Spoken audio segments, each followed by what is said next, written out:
Some stories are just too good to be true, and some treasures too big to be real. The Flor de la Mar, the flower of the sea, is both a shipwreck legend loaded with unimaginable riches. For centuries, adventurers have searched for its lost fortune, gold, gems, and the wealth of a kingdom. The Flor de la Mar is the ultimate lost treasure, and the legend that refuses to die. To understand the Flor de la Mar, you have to understand Portugal in the early 1500s, a small nation rising as a global superpower. Portuguese sailors were the best, building a vast trading empire from Africa to India, all for control of the spice trade. Spices were worth more than gold, and the Flor de la Mar was key to this ambition. Built in Lisbon in 1502, it was one of the largest carracks of its time, a workhorse of the India run.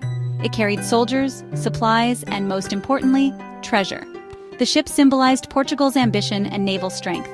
Afonso de Albuquerque, the brilliant and ruthless commander, led the empire's eastern expansion. His strategy captured key ports and dominate trade routes. After conquering Goa and Hormuz, his next target was Malacca, the gateway to the Spice Islands. Malacca was one of the richest cities in the world, a hub for global trade. In 1511, Albuquerque led a fleet to seize it, with the Flor de la Mar as his flagship. The ship was no longer just a cargo vessel, it was an instrument of war, ready to shape the destiny of an empire. The stage was set for a conquest that would change history. The battle for Malacca was brutal, but Albuquerque's forces prevailed. With the city captured, the Portuguese looted the Sultan's palace and merchant homes, amassing a staggering treasure. All of it was loaded onto the Flor de la Mar, an old ship, already patched and creaking. Some warned it was unsafe, but Albuquerque was determined to send the treasure home. The cargo, over 60 tons of gold, chests of diamonds, rubies, sapphires, and legendary artifacts. Reports spoke of a solid gold throne, a jeweled tiger statue, and a magical bracelet from the King of Siam.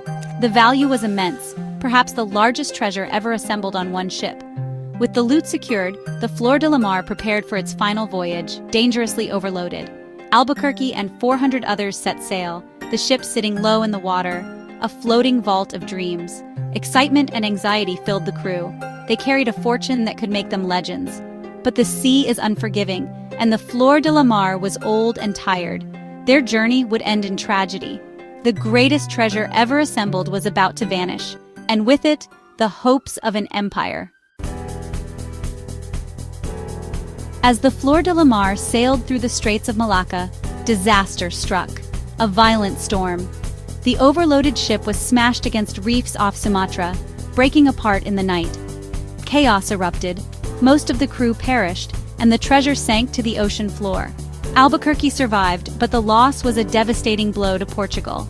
Soon, legends of a curse spread. Some claimed ancient spirits protected the treasure, and the storm was supernatural revenge. The curse turned the shipwreck into a tale of greed and divine punishment.